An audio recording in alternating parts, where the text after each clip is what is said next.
So we're starting just a few minutes early to see if we get a couple of viewers as we go live. About how many minutes do we have before 10? 2. 2 minutes. 2 minutes early. All right, good buffer. Yeah, exactly. Yeah. Pretty good. So. And just what it pops up, does it show you like? Yep, comments will stream down at the bottom too. They'll be tiny, so I'm standing by to read you any questions that come in. Comments will appear. We have one viewer. Excellent. We're going to start in about 2 minutes.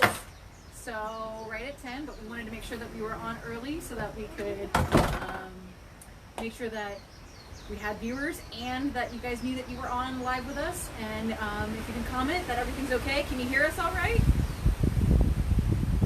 All three viewers. Maybe all 3 viewers? It's all good. Okay. How's our weather forecast for today? Our weather is blustery and a little rainy. You know, you probably can hear the wind here. We thought this was a good protected area with some good Wi-Fi, also some shade, but we're going to hear all sorts of things as we're conducting this live feed, so excuse that. Excellent. Oh, and there's our facilities with our amazing card. So we have 1 more minute, or we can go ahead and get started. Right? We have a lot of viewers here already. Excellent. All right. Well, I just wanted to say aloha. My name is Hadley Anderson. I'm the education specialist over here at Lion Arboretum. With me today is Nate Kingsley. He's our seed lab technician. We're up here at beautiful Lion Arboretum, and we're going to talk a little bit about Nate's job here at the Arboretum and what he does at the seed lab with the Hawaiian Rare Plant Program. So, Nate. Yeah, thanks for having me. Let's a little bit about the Hawaiian Rare Plant Program. So that was actually started up here at Lion, and it consists of 3 facilities, which are the micropropagation lab. Pause. Okay. Yes. Quinn decided to kick up just at this moment, so we might have to speak a little bit louder. Sure. So it consists of the micropropagation lab, the seed conservation laboratory, and the rare plant greenhouse. And so since its founding in 1992, the big mission for the Hawaiian Rare Plant Program has been for the recovery and rescue of a lot of the critically endangered Hawaiian flora. And when we're talking about critically endangered, specifically with the seed lab, you know, we're working with a lot of taxa that have fewer than 50 individuals remaining in the wild. So it's a pretty big deal, you know, and so, but it focuses on this idea of ex situ conservation. And so that's off-site conservation, right? And so ideally, in a perfect world, we would want in situ conservation. We would love to protect these plants where they naturally occur in the wild. But of course, because of environmental pressures, that's not always going to be the case. And so that's really the importance here. And even within that, you know, we're looking at seed banking is a really effective efficient, and cost-effective way to store a lot or preserve a lot of the integrity of these species.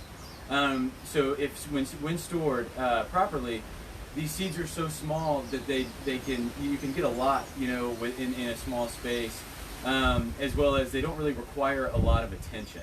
And so in our relatively small lab, we're able to hold almost 27 million seeds, and we actually encompass almost 280 endangered species, which is pretty neat.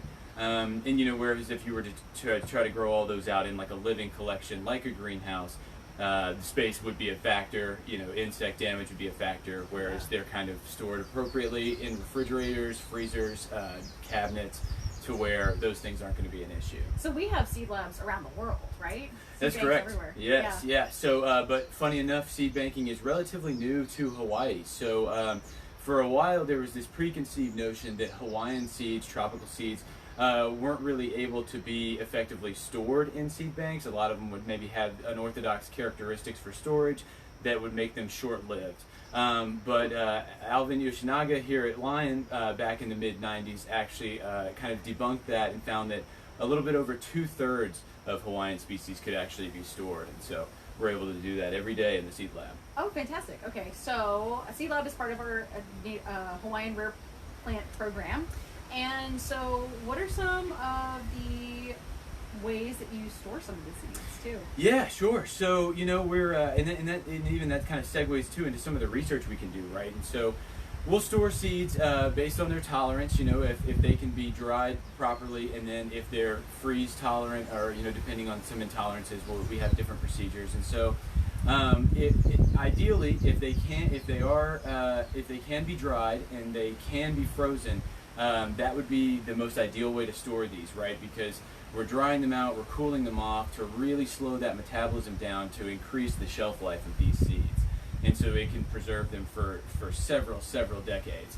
And so that's some of the research that would come out of our lab too, is not only pushing the notion of how long we can store the seeds, but also what the best storage practices might be. Okay, great. Yeah. Fantastic.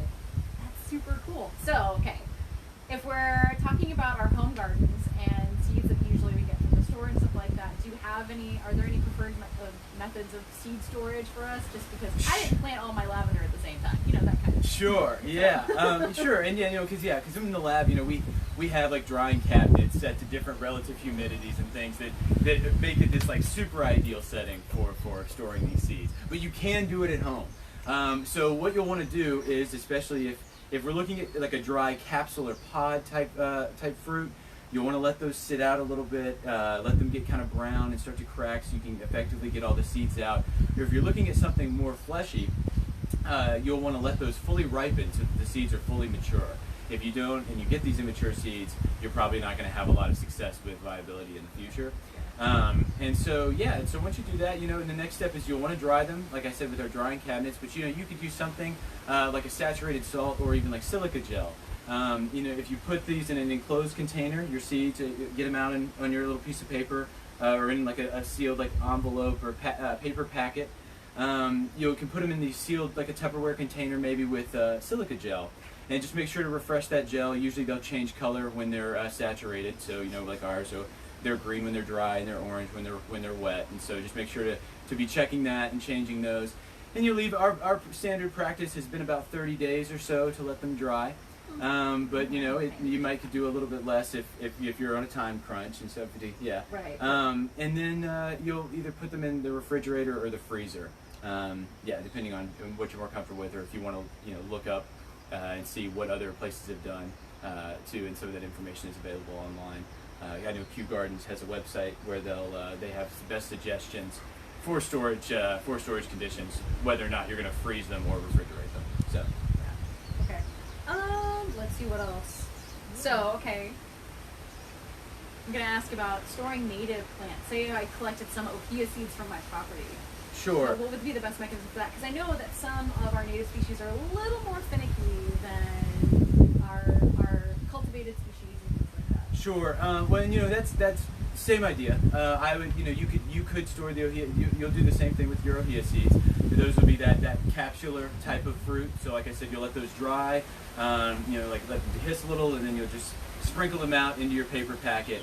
And you can store those the same way. That's what we do at the Seed Lab too. Is we're really focusing on native species, of course, and even more so these like critically endangered. So talking about finicky, some of the reasons that some of these things might be endangered is because of some of the ways that they fruit or something in practice. So that's kind of what we do here. Well, that also kind of leads to the next point too, is that sometimes maybe there are too few specimens to actually pollinate and create seeds. So what's the next step with the Hawaiian plant program if we can't say seed bank it? What do we do next? Sure. So that's tough, because if you can't seed bank, so micropropagation does a lot with cuttings. So they'll do this in vitro type plant conservation. So they'll have them in these like test tubes. It is really tough, and we get some that are short-lived species even in the seed lab and stuff. And so what we try to do is we will try to store them to see how far we can push them. So if we're lucky enough in the future to be able to get more of these collections, then we have better ideas of like, we can push it. Maybe if it's just 6 months, 8 months, or a year if we're lucky. I guess we have a question. We have a question. What kind of climate zone is Upper Manoa considered to be? Oh, that's a good question. Yeah. In terms of seed storage, what kind of seeds do we find up here? Yeah. Huh. Wet species, I would say. It rains a lot. That would be the best way I would answer that question. I think. So very, very wet rainforesty type seeds. Yeah. You know, some of the stuff we see up here, it's been doing okay. You know, that's another challenge we do have is, yeah, really windy. Yeah, yeah, it feels nice though. Should have brought a barrette or a net. Jeez, my hair's everywhere. You know, because we do, so I think I mentioned at the beginning of this, you know, we are this kind of repository, right? So we actually get seeds from a lot of different places. And so, you know, when we get these really like dry species, like Hawai'i plants, you know, it's interesting when we grow them out, you know, like it is, once we send them up to the greenhouse, you know, when they're little seedlings and stuff, we'll send them up there and you know, will they stay, you know, it's really tough, because this isn't the best climate for them. So we're really working to try to get those home as quickly as possible. Right. So yeah, so everything that'll come out of we do several, we're constantly doing these like germplasm viability tests. Yeah, and that's all, you know, we can gather data from that. Like I said before, we can push the notion of how far we can store seeds, but it's also good too, because, you know, we're actually creating more little seedlings of these rare plants, really rare plants in some cases, you know, and so we can getting them back to where they came from is great, because some of the like initial founders may not even be there anymore. So Okay, so we are at 10 minutes right now with our talk, but really I wanted to go back into that seed viability. How often do you attempt to germinate certain seeds and see what their viability is? yeah, so when we first receive seeds, we always want to conduct an initial viability test, right? Because if I get something from you, I want to make sure that it is like, well, what's the initial, like when we get it, what's the initial viability? Is it, you know, if it's dead from the beginning and we're storing it, you know, okay, we're probably not going to get anything else out of it again, and there may not be a reason to really store it. In those cases too, if we don't get any germination, we might try a follow-up initial viability too, just to make sure that the randomly selected lot from that whole accession, you know, maybe we just picked a bad batch within that whole thing. So we'll try that, but otherwise, you know, if we get a decent amount of germination, and you know, some have a lower fill rate than others, so you have to expect that. Like Ohia has a really low fill rate, and so a lot of times we don't get a lot more than 20 or 25% germination from that initial lot, and that's what I meant by the low fill rate. And so it'd be the germination, and so. But otherwise, and then we'll do a year follow-up test. We might do a 2-year follow-up test, and then start spacing it out 5, you know, 10, 15 years. And especially ones we have a lot of data for, you know, if I get these seeds in, and all the previous data suggests that, you know, I have 15 supporting accessions that say 12 years, you know, it does well, 12 years. You know, we can be a little bit more conservative when we pick our viability test. So we might push it to 15 for the next one, you know, or maybe 20, to try to collect more of that data that we don't have. Yeah, and so, you know, with the ultimate goal to just keep pushing how far can we store these seeds. So in case, you know, they're completely eliminated or extinct in the wild, that we do have stored ones here that are still viable. And of course, you know, if they die, you know, 20 years in, you know, doing a viability test, if they are dead, it's good to know that, so that we can free up some storage and make room for new accessions. So Absolutely. Awesome. I'm trying to think if I have any other questions. And with that, I just wanted to know, like, with your position in the seed lab, what has been the most exciting thing for you? Oh, I'd say, so, I mean, just working with such rare plants has been absolutely neat. I mean, you know, I said some less than 50 individuals, but, you know, some are even like 1, 2, 3 individuals left in the wild, which has been incredible. And then just to be able to, you know, watch the full cycle of conservation. You know, we receive them, it will grow them out, you know, store them, grow them out, and then even get to return them home. So it's really neat to see the full cycle of conservation, like in action. You know, very, very active work. And so that's probably been the neatest, coolest thing, and most rewarding, I would say. That's awesome. Nate, I want to thank you so much for joining us. Is it okay if people send in questions that they might have for you? Sure, yeah. Okay. I always take questions. We love to have them. And then, you know, when we open the Arboretum back up, tours, you know, we love people stopping by the lab. Yeah, thanks for having me. It's been great. Absolutely. You're great. Thank you so much for having me. So, if you have any more questions for Nate, of course, you can comment on this video. You can also send us an email at educationlionarboretum@gmail.com. If you're looking for any other plant resources, of course, follow us on social media, but also we do have a wonderful website. We have an entire resource page that you can look at for some fun videos and even things to keep the keiki interested. So visit us on the web, and we'll see you next time. Next week, we're going to have we're going to have Jesse Adams. He is our grounds botanist. So he'll be talking a lot more about the plants that he works with next Wednesday. So tune in, 10 a.m. Wednesday. We'll hopefully have somebody very interesting to talk to. So we'll see you later. A hui ho!